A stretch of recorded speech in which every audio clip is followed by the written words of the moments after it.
What's up guys, I'm Dave.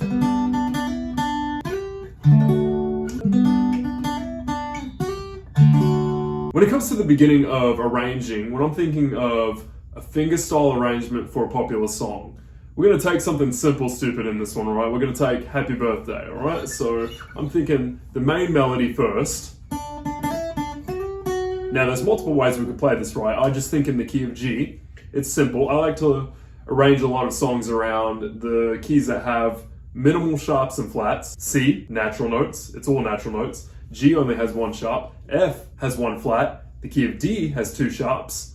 And the key of B flat has two flats. So around a lot of what I arrange will be in these keys. And then of course you can put a capo on and you can go to other keys as well. But when I think about actually sitting down, coming up with the harmony, coming up with the melody, the bass, I think in these keys. So I think automatically for this song in the key of G. Now if I take just that melody right there, da, da, da, da, where else can you play that? Think about the multiple ways which you can create a melody on the guitar for starters. Second string, third string. What about even the fourth string?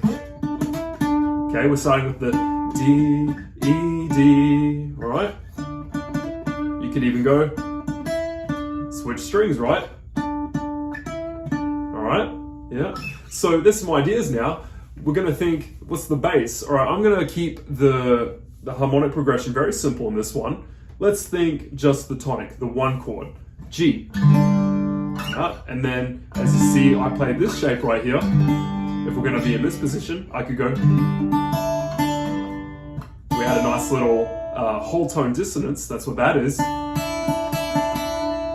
When we have two notes ringing out that are a whole tone apart.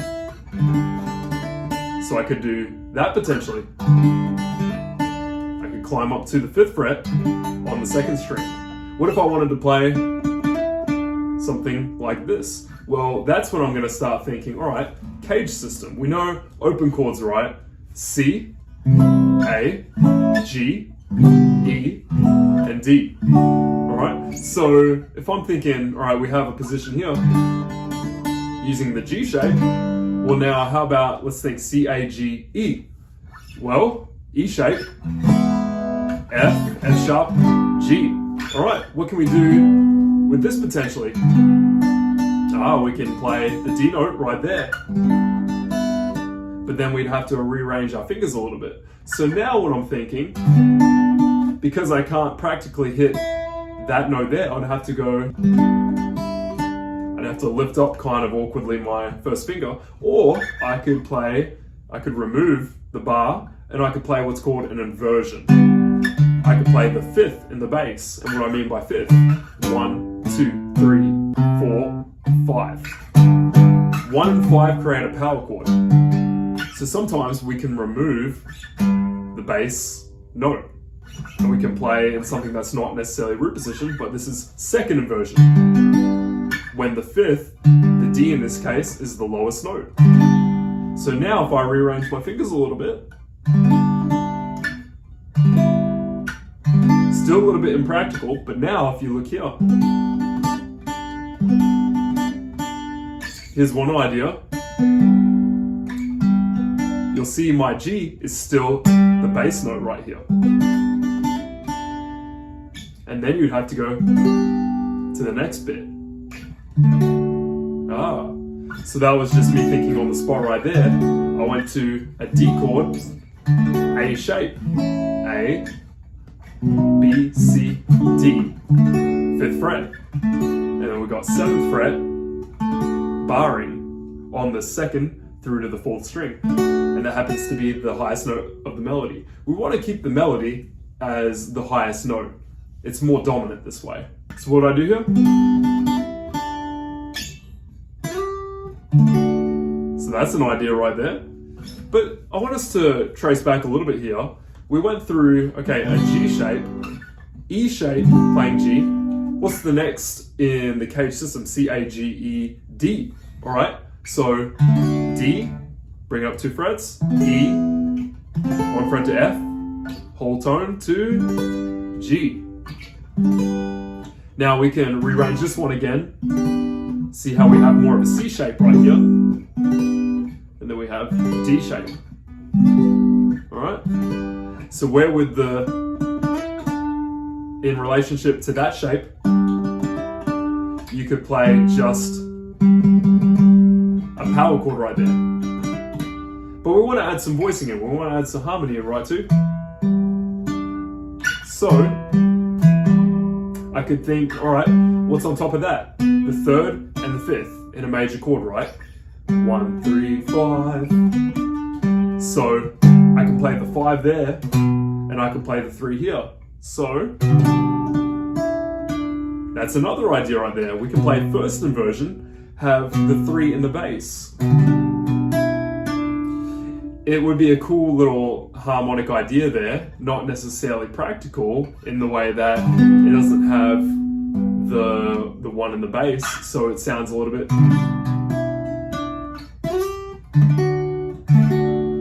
different. And then we can play our 7 chord right there, dominant 7. That always sounds a little jazzier too.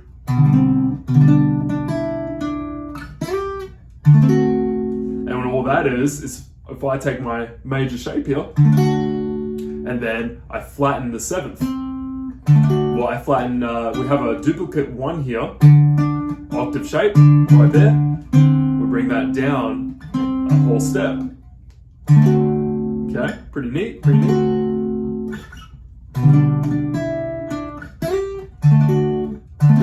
We can do that. So there's 2 ideas there that we looked at, right? So we had what was the first one?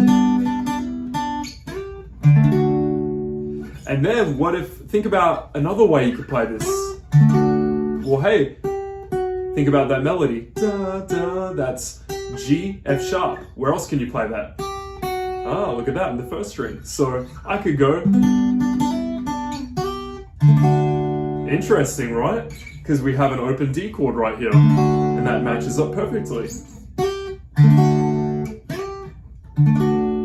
Interesting. So see how the guitar can work when we think about multiple ways to play different melodies, different harmonies. This is where you're really going to gain some fretboard fluency. I have a course on shapes and I'd love you to check that out as well in the description. So I go into depth really just from the ground up on how I use the CAGED system to arrange and come up with a lot of fingerstyle arrangements mostly. In this course, I go through the simple aspects, especially of that of a lead guitarist. If I have a lower range rhythm guitarist playing open chords, what would I do higher up in the neck? And this is where you'll discover a lot more too with the foundation for arranging and what I do as a little bit more of an upper intermediate or advanced fingerstyle guitarist. So that's an example right there for the start of Happy Birthday. Now, we just looked at the 2 positions kind of, right? There we have. Pretty neat, pretty neat. There's one idea there you could do. And then, what about right here? What could I do there? How could I hit this in the highest melody, right? Think of something called shell voicing, which at this point, we're using the CAGED system. We're gonna take notes from a certain open chord, right? So if I'm thinking what's near here, well, hey, E, D shape right here, C shape, C, we go back to the beginning of CAGED after D, C-A-G-E-D, C. This is a G chord using the C shape. And I can play this nice voicing here. Okay?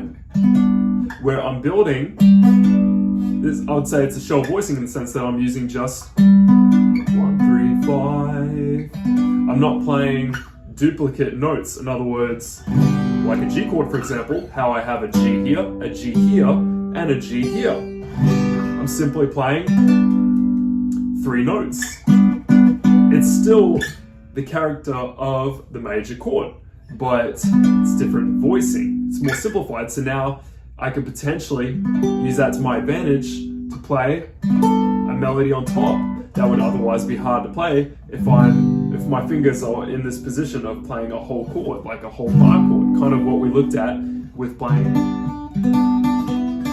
the melody there.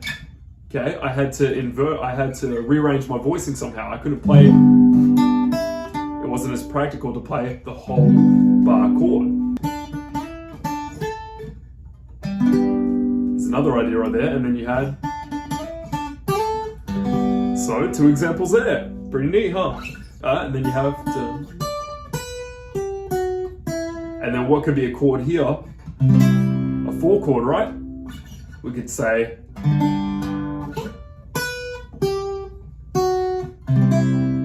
and this is just really simple right now. I'm not even going to go into double stops in this lesson. This is just taking a look at the different ways you can have a melody on top and then create a chord underneath, depending on where you play the melody. So I could let that be my top note. I could let that be my top note. How would I play a C chord, which is the 4, underneath this? Well, I already know right here. And this is just coming from experience right now. But I have a E shape playing a C, okay? E, G, A, B, C. Pretty neat. All right. And then you have A shape over here. 2 different methods. And then you have, and I could play a 1 chord right here. And then I could play da, da, da, and that could be, you could have a 5 chord and then a 1 chord, right? Could I play this and then that as well? Absolutely, why not? And what am I doing here if I'm playing higher up? I'm thinking about the D chord, A shape, but I'm taking away my root note and I'm playing the 5th and the bass. All right? So it's still the A, B, C, D chord. We have another 1 right here. Pretty cool. So we have the D chord. It's going to be 5, 1, 3. But now, I'm going to take away the 3 and I'm going to play the melody on top. I can play the 3 here now, and that would be like a G shape right here. And a lot of the times this is where shell voicing comes in handy, because we may play the whole G shape but broken down into segments like this, okay? And then I finish with C shape right here. C, D, E, F, G. So I hope you got something out of this video, a lesson about really just introducing ideas on how I arrange.